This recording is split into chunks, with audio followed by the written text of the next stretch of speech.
Hello students, here's lesson 6, talking about the origin of life, continuing with our theme of origins. According to the fossil record, primitive life originated on Earth about 3.6 billion years ago. Here's an image attempting to illustrate what Earth might have looked like at that time. You can see the moon out there in space, and you can see a volcano, lots of clouds, probably a fairly dense, thick atmosphere at about that time. First life forms were probably simple single-celled organisms. So here's an image of a fossil organism dated at 3.5 billion years ago, and it is not single-celled. It has multiple cells. So that tells us that probably original life must have originated perhaps a few hundred million years before that to get to this stage. So on the left of this image, you see the actual photomicrograph of the fossil organism itself. It's very tiny. Then on the right-hand side, you have an artist's reconstruction of what it looks like. Gradual changes in the ocean and atmosphere through time have enabled the evolution of more complex organisms. So we go from that fairly simple multi-celled organism to different organisms we have today: orangutan, human being, plants in the forest, for example. So one aspect of the origin of life, we call it biosynthesis, formation of life on Earth from organic compounds. Let's consider a couple of options. One is the biosynthesis of life in tide pools. If you don't know what a tide pool is, it's a rocky shoreline environment right at ocean level where you have depressions in the rocks. At low tide, those pools are exposed to the atmosphere, and at high tide they're flooded. So it's an environment that undergoes daily changes in terms of being flooded or not. So with regard to origin of life in tide pools, part A, primitive atmosphere rich in volcanic gases listed here. So hydrogen, nitrogen, methane, carbon dioxide, and water. It's zapped by lightning strikes. This puts a massive electrical charge into that primitive atmosphere. Combination of electricity and these atmospheric gases can form sugars, amino acids. These are the building blocks of life. And this has been demonstrated in a number of laboratory experiments, the first done by Stan Miller back in 1953, and it's since been repeated by other researchers. So there's Stan in his lab, and then down below is the basic approach. You take your primitive atmosphere, and we can construct this in a laboratory setting. Then you send a spark, what would have been lightning in real life, and that will cause condensation. You'll collect whatever comes out of that spark within the primitive atmosphere, and that's where your sugars and amino acids will be collected. So we think this happened in the primitive atmosphere, and the collecting trap in that case would have been the tide pools. So we concentrated those building blocks of life, the sugars and amino acids, along with abundant solar energy. Remember, it's a tide pool that's exposed to the sun. Through time, you could have then produced self-replicating reactions, what we call life. So the photograph shows a type of bacteria, Mycoplasma bacteria. They're very primitive, and they are self-replicating. So the original life forms probably looked something very much like the Mycoplasma bacteria. Note that we're getting into a realm of where we don't have any solid proof about how life began, the actual self-replication, but we do have a solid understanding about how you can form these building blocks of life and the possibilities that could transpire from that. Another option for biosynthesis, in addition to tide pools, it could be around what are called hydrothermal vents. Possible that life originated around these hot springs, these hydrothermal vents on the deep ocean floor. So here's an image that illustrates the ocean floor and all that hot water spewing out, putting lots of interesting chemical ingredients into the relatively cold ocean water around it.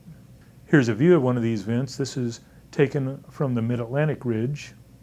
So here the vent is spewing superheated water about 600 degrees Fahrenheit, and samples taken from that indicate that it contains a variety of organic, sulfide-rich compounds. Some forms of bacteria actually thrive on these compounds and the energy from that hot water, and we think this could form the basis for an ecosystem for other life forms to have evolved. So here's modern vent fauna grouped around a hydrothermal vent, including giant clams bigger than your hands and worms that are in some cases 13 feet long. So it's a very exotic and unusual ecosystem, to say the least. Another option, besides biosynthesis, where life formed on Earth from organic compounds, life may have been carried to Earth by an asteroid, which was blasted from another planet, maybe Mars. So this illustration shows a large asteroid plummeting toward Earth. Transportation of life from one planet to another, it's referred to as rafting. So you raft that seeded life to Earth, and then it can spread out on Earth if it survives that process. This is referred to as cosmogenesis. Most biologists don't think this is how life originated on Earth, but it's got to be considered as a possibility, because even now meteoroids, asteroids that land on Earth, they contain organic compounds. But to turn that into life, that's a stretch. So whatever the scenario for the beginning of life on Earth, be it biosynthesis or cosmogenesis, probably began in the protective ocean environment shown here with this beautiful sunset image. Good question to ask: how would water protect fragile life forms? One aspect, water moderates temperature fluctuations. In the near future, when we have our lesson on the physics of the ocean, we'll talk about something called heat capacity. Turns out that water has a very high heat capacity resisting temperature fluctuation. If you're a delicate life form just trying to get established on planet Earth, this would be a good thing for you, to not have radical changes in temperature. Also, point B here, water cushions impacts. Perhaps you've experienced this. I know when I was a kid playing in the swimming pool with my brother, we used to pound on each other. That's what brothers do. And underwater, it didn't hurt too much. If we did the same thing out of the water, then we'd be bruised and my mom would have been upset. So water does cushion impacts, and again, for a fragile life form, this is important. They can't take much of a beating because they are fragile. Point C, very important here, water absorbs harmful ultraviolet radiation from the sun. So when you're at the beach and you feel like you're getting a little too baked from the sunlight, get into the water, dive down just a couple of feet, and there's almost zero ultraviolet radiation just a foot or two beneath the water. So that's another reason we think that life probably originated within the water, because ultraviolet radiation will kill very fragile life forms. Another aspect, making biologists very certain that water originated within the ocean, is that present-day life forms all contain a saline solution, very similar to the ocean's salinity within their cells. So it's very much the case that you contain the ocean within you. You, no doubt, originated within the ocean billions of years ago. So certainly this is an important factor, strong supporting evidence for the origination of life within the ocean. This diagram, it's a timeline of Earth's history.